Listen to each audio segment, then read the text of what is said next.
नमस्कार मित्रों, पिछली वीडियो में हमने बात किया था ग्रेडिंग क्या है और बॉडी वेट के अकॉर्डिंग ही ग्रेडिंग क्यों किया जाता है और ग्रेडिंग के इम्पोर्टेंस और ऑब्जेक्ट्स ये सारा बताया गया था। और आज उससे थोड़ा आगे चलते हैं और चर्चा करते हैं कि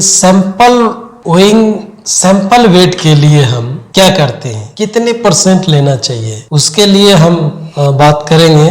क्योंकि 100% बर्ड का वजन लेना ये पॉसिबल नहीं होता है, तो इसके लिए एक खास चार्ट की जरूरत पड़ती है जिससे हमें पता चलता है कि कितने फ्लॉक साइज में कितने बर्ड का बॉडी वेट लेने के लिए वेट करें, ताकि एक टेंटेटिव एवरेज पता चल सके। वो इस प्रकार है, ध्यान से देखिएगा। अगर आपका फ्लॉक साइज अंडर 500 है तो सैंपल साइज होगा उसका 12% यानी 60 बर्ड। अगर आपका फ्लॉक साइज 500 से 1500 के बीच है तो आप 8% का बॉडी वेट कर सकते हैं, तो नंबर ऑफ बर्ड 80 हो गया। 15 से 3000 अगर फ्लॉक साइज हो तो आपको 4.5% बर्ड का वेट करना पड़ेगा और ये बर्ड लगभग 100 हो जाते हैं। अगर आपके बर्ड के फ्लॉक साइज है 3000 से 4000 तो आपको 3.6% बर्ड का वजन करना है, जो हो जाता है 125 बर्ड।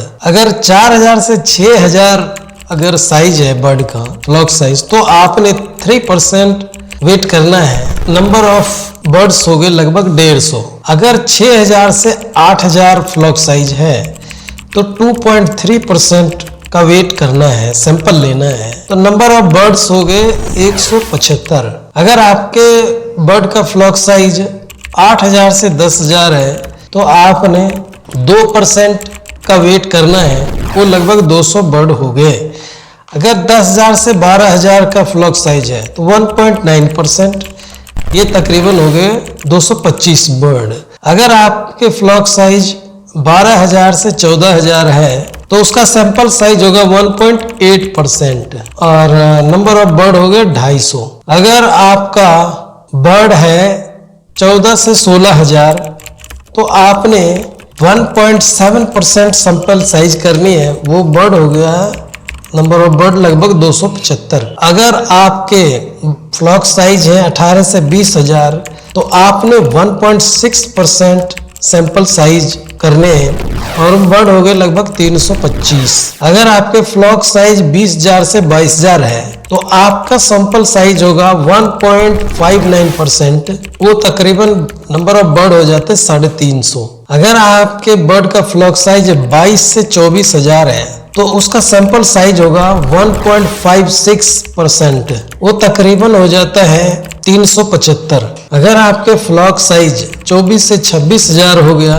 तो सैंपल साइज होता है 1.53% और नंबर ऑफ बर्ड हो गए 400। अगर आपका फ्लॉक साइज 26000 से 28000 है तो सैंपल साइज होगा 1.51% और नंबर ऑफ बर्ड हो गए 425। अगर इसी तरीके से अगर आपका फ्लॉक साइज 28 से 30000 है तो सैंपल साइज होगा 1.5 और तकरीबन नंबर ऑफ बर्ड्स हो गए 450। इसी तरीके से अगर आपका फ्लॉक साइज 30000 से ऊपर है तो वो कई शेडों में डिवाइडेड रहेगा, तो उसके हिसाब से आपने लास्ट 1.5% ही होता है, ये नहीं कि इसके नीचे उतार दें और परसेंटेज, ये नहीं होगा। क्योंकि कई शेडों में वो बर्ड होते हैं, इस तरीके से वो 1.5% इनफ है, वो भी 30000 से ऊपर वाले के लिए। बाकी आपको पूरी चार्ट सिस्टम से बता दिया गया है और आगे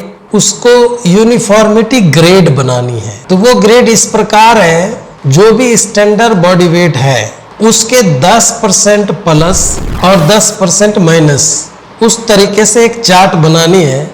जैसे सुपीरियर है, सुपीरियर वो होता है जो स्टैंडर्ड है उसका 90% और स्टैंडर्ड से 10% अबोव। एग्जाम्पल के लिए आप स्टैंडर्ड बॉडी वेट 100 ग्राम है तो उसका 90% मीन्स 90 ग्राम और ये माइनस 10% हो गया और प्लस 10% यानी 110 ग्राम।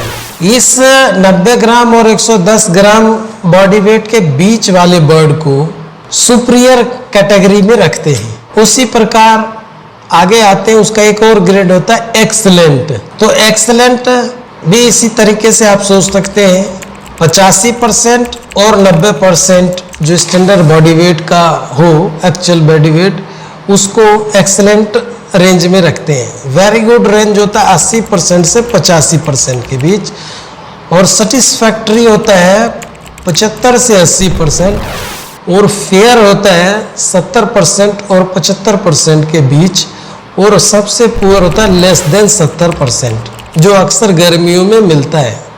लेकिन हमने अपने एक्सपीरियंस में देखा है कि अगर आपको, मैंने कई बार बताया भी विंग रॉड के समय में, कि 80% बॉडी वेट से, अगर स्टैंडर्ड के 80% बॉडी वेट से अगर कम है आपका एक्चुअल बॉडी वेट, तो CAV विंग रॉड के खतरे होंगे। तो ये बहुत ही इम्पोर्टेंट डिस्कशन था, इसको आप बार बार देखें और इसको अपने फ्लॉक पे अप्लाई करें। इस समय CAV से आपका बचाव हो सकता है। तो इसी के साथ आज का डिस्कशन यहीं तक। नमस्कार, जय हिंद, वंदे मातरम।